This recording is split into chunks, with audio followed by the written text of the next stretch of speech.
पाहुयात बातम्या विस्तारानं। संसदेच्या दोन्ही सभागृहात आज संविधान आणि डॉक्टर बाबासाहेब आंबेडकर यांच्याविषयीच्या मुद्द्यावरून विरोधकांनी गदारोळ केला। केंद्रीय गृहमंत्री अमित शहा यांनी डॉक्टर बाबासाहेब यांचा अपमान केला असा आरोप करत विरोधी पक्षांनी बाबासाहेबांचे छायाचित्र दाखवत घोषणाबाजी केली। त्यावर काहीही ऐकून घ्यायच्या मनस्थितीत नसलेल्या विरोधकांनी केलेल्या गोंधळामुळे लोकसभा आणि राज्यसभेचं कामकाज दुपारी 2 वाजेपर्यंत स्थगित करण्यात आलं। भाजपाला डॉक्टर बाबासाहेब आंबेडकर यांच्याप्रती आदरभावना असून आपलं सरकार त्यांच्याच विचारधारेला अनुसरून कार्य करत आहे। उलटपक्षी काँग्रेस पक्षानंच वेळोवेळी बाबासाहेबांचा अपमान केला आहे असं केंद्रीय कायदा मंत्री अर्जुनराम मेघवाल यांनी लोकसभेत सांगितलं।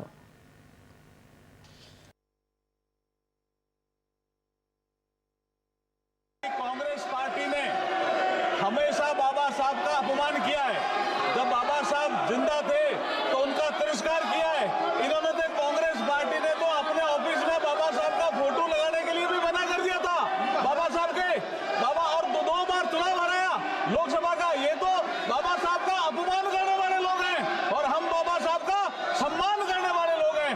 जो उस हाउस में, जो राज्यसभा में माननीय गृह मंत्री जी ने जो जवाब दिया था, जो संविधान की 75 साल की यात्रा पर उस हाउस की बात, और अब ये बाबा साहब के चित्र लेकर के आ रहे हैं और ये बाबा साहब का अपमान करने वाली पार्टी आज मजबूर हुई है, क्योंकि नरेंद्र मोदी जी ने बाबा साहब के 5 तीर्थ स्थान बनाए हैं।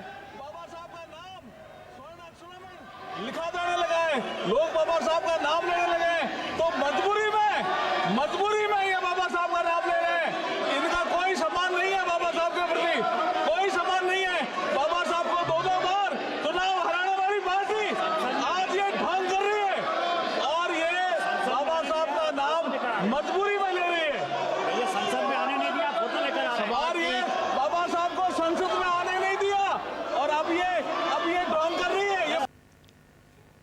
संसदीय कामकाज मंत्री किरेन रिजिजू यांनी राज्यसभेत विरोधकांच्या आरोपांना उत्तर दिलं।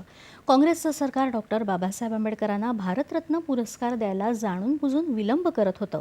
1952 मध्ये कट कारस्थान करून काँग्रेसनं त्यांचा निवडणुकीत पराभव केला असं रिजिजू म्हणाले। पंतप्रधान नरेंद्र मोदी यांनी नेहमीच बाबासाहेबांना आदराचं स्थान दिलं आहे असंही त्यांनी सांगितलं। आज बाबा साहब का नाम लेकर के उसके नाम को दुरुपयोग करने का काम किया है। उसी को गृह मंत्री ने बताया था कि बार बार अंबेडकर का नाम लेकर के उन्होंने छल कपट करने का काम किया है। वरना क्या कारण था सर? मैं सर एक बौद्ध हूँ, मैं बाबा साहब के बताए हुए रास्ते पर चलने वाला इंसान हूँ। इस देश में बाबा साहब ने 1951 में कानून मंत्री के पद से इस्तीफा दिया था।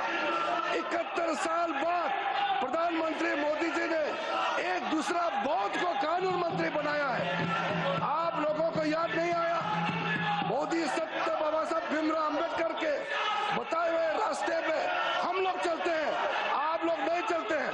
सर ये लोग ढोंग कर रहे हैं, मैं कड़ी आपत्ति करता हूँ। बाबा साहब का नाम को वोट बैंक के लिए जो दुरुपयोग कर रहे हैं, इसको मैं निंदा करता हूँ। भारतरत्न डॉक्टर बाबासाहेब आंबेडकर